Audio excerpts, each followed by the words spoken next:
We started our canine program around 2006. The whole reason that we need canines is their nose.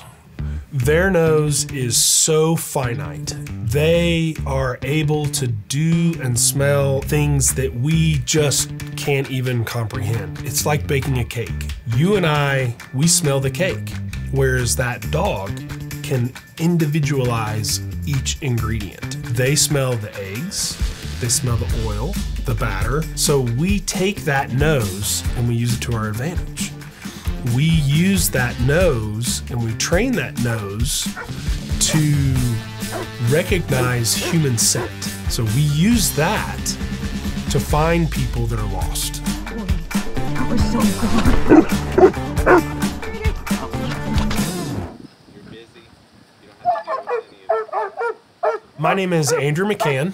I'm the district chief for Battalion 4 or 604 on the Red Shift. And I am also the canine coordinator for the Oklahoma City Fire Department and our state urban search and rescue task force, Oklahoma Task Force 1. We have two agencies that provide us our canines. One of them is Ground Zero, which is located in Tuttle, Oklahoma.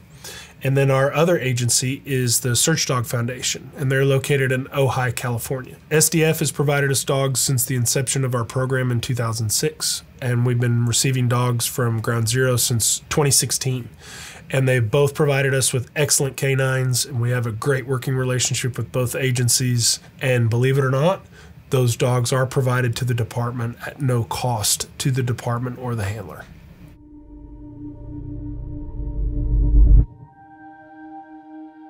When you think about incidents like the Murrah building, when you think about incidents like September 11th, May 3rd, May 20th, we have people that we need to try to rescue from rubble piles, and time is of the essence. And we want to recover those people from those incidents as quickly as we can. That's our job. That's what we're here to do. That's the main reason that we have canines here at the fire department. They are able to get into places that we as human beings can't get into, to see and let us know if there's somebody there.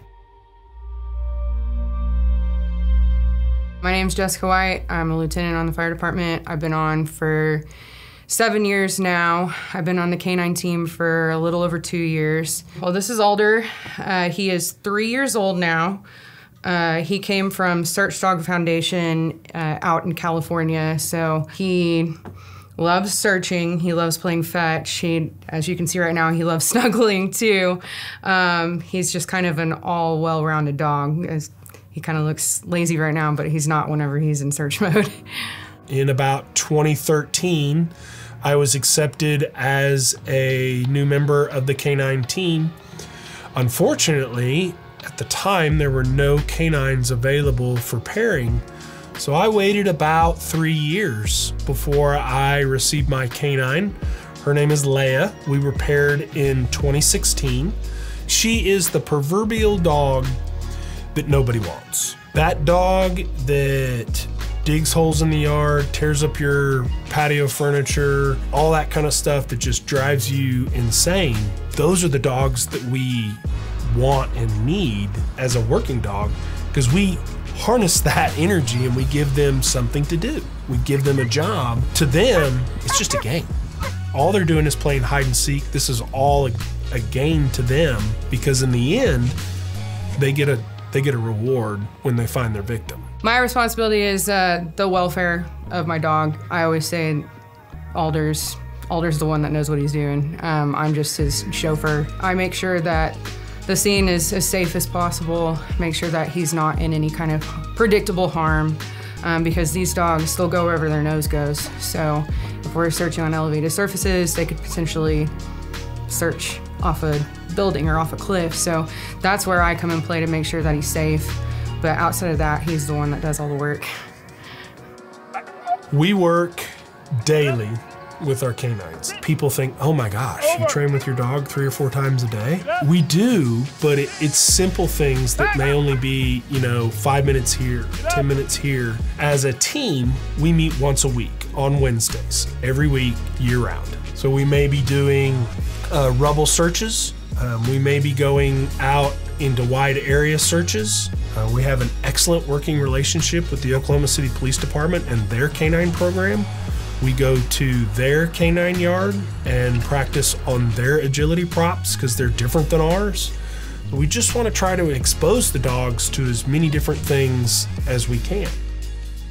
Outside of the station, he's just a dog with my other dogs at home. I don't really ask anything for him. I feel like it's a good decompression for him because at the end of the day, he is just a dog. Sometimes whenever we go to the lake and he's just a dog, the next time we go to a practice, he's more focused. So I let him have that time. And then at the station, we kind of have the routine of come to the station, I put him up for a little bit, and then whenever I get some time, I take him out. We play fetch, we work on obedience skills, just little things that we do all the time, just to keep it fresh in his mind. Always loved dogs, but like getting to know how to work with them and how to train with them and building that relationship and him being my partner, me having to trust him, because sometimes he'll, like we're searching and I'm like, there's no way there's somebody right there, and he's like dead on that it's right there, and then I find out later in practice that he was right, it was right there, and that's like needing to trust him because that's what his job is. Just how amazing it is to be able to have that bond with my dog, and then using that to help our community is even more amazing. Good. Deal. For Leia, she is our oldest dog currently. She'll be 12 in May. She has been working assigned as a USAR dog since she was 3. We hope to get anywhere from 8 to 10 years of service life out of the canine, and then we want them to have the golden years, so to speak, with their family and their handler and be able to kind of enjoy those. And so I've made the decision that she's going to retire at the end of 2024 in December, and she has earned it. She has worked, hard her whole life to serve the citizens of Oklahoma City and the citizens of Oklahoma. 10 plus years of my career has been devoted to the canine team. And what does January look like when I'm not bringing Leia to the station and I'm not going to the, canine trainings on Wednesdays? It's going to be different. It's going to be really different because this is what I've come to know. To walk out that door, to come to the station and not bring her is going to be different. The bond that you create with your canine is something that's extremely difficult for me to put into words. She is my right hand. If it's that day when everybody's saying, hey, this is, gonna be a bad day, bad weather day or whatever, she doesn't leave my side. If I'm going to Lowe's on an errand, she's coming with me. If I'm going, to dinner, she's coming with me. She's right there in my hip pocket in case we need to go somewhere, at a moment's notice. That bond that you create with a working dog when you spend time and hours and hours and hours working together to achieve one goal, which is the victim, to find that victim, it's just a different sort of a bond. When I drive to the station in the mornings or we're going somewhere, she used to ride in the kennel in the back of my pickup truck. She graduated to back seat a long time ago, and we'll be coming to the station, and she'll just nuzzle up and stick her head up on my shoulder just as we come to the station in the morning. And she knows we're coming to work. She knows, based on my dress, she knows we're going somewhere. It's going to be different for me. It's going to be different for her. I look forward to seeing her just be a dog and not have to worry about the responsibility that she's had, for the last 8 years here with us.